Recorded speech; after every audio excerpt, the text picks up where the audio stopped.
There are a lot of games on Game Pass, and if you're anything like me, you're seeing games pop up that are interesting, but you hesitate to install them or add them to your ever-growing backlog. Well, never fear, for I, Midnight Honker, am here to help. I've decided to go through the latest games on Game Pass, play them for at least a couple hours, and help you decide if they're worth your precious time. Without further ado, join me as we check out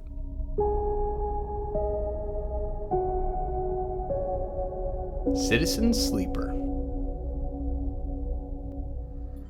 Citizen Sleeper is an RPG with a heavy emphasis on storytelling, with some light strategy gameplay, and I mean light.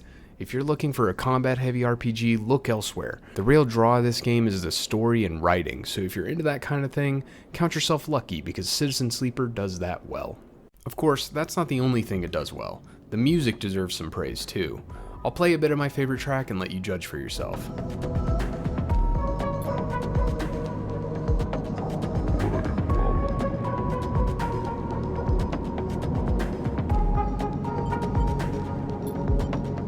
Pretty good, right? Personally, I think it's great and it fits the game very well, so shout out to Amos Roddy, the musician, for nailing it.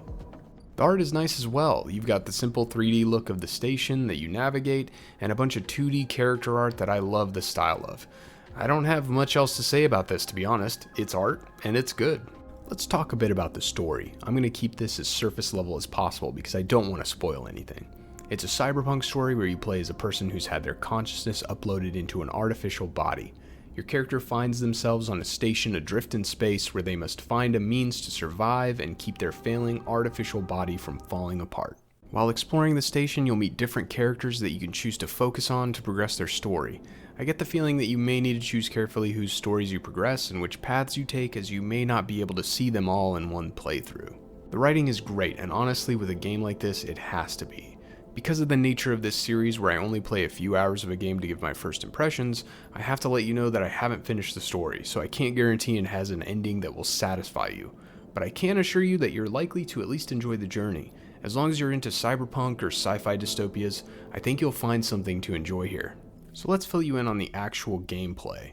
When you start the game, you'll choose from one of three classes: Machinist, Operator, and Extractor. They each have a perk and skills that will either help or harm you later on. The game is split up into cycles. I like to think of these as days. You're on a space station, so there is no day or night, but you get the idea. Each time you start a cycle, you're given 1 to 5 dice that have random values. The number of dice you receive depends entirely on the bar above your dice, which is your condition, a visual representation of the current state of your artificial body that I mentioned earlier. The higher your condition, the more dice you have, and more dice is good. Each die can be spent to perform an action on the station. The higher the value of that die, the more likely you are to succeed. The only exception to that is where some actions require exact values to perform. The other bar below your dice is your energy bar. This depletes at a regular rate each cycle, and you'll need to eat food to replenish it. Yes, your artificial body still needs food. Why? Who knows? But luckily for you, the station has a vendor for that. My class, Extractor, also has the Sunbathe perk that allows me to spend a die to replenish my energy that way as well. Yummy solar radiation. When you run out of dice, there's really not much else to do, so you can go ahead and end the cycle and begin a new one with some fresh dice at your disposal. And that should sum it up. There's a lot more to the game's story that I didn't touch on, as well as mysteries that I'll leave to you to discover.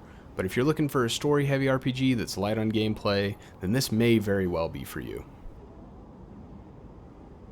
Thanks for watching. If you enjoyed the video, feel free to give it a like and subscribe to the channel. And if you just can't get enough, I also stream on Twitch Monday through Thursday at 11:30 a.m. Eastern Time. Have a good one, and I'll see you next time.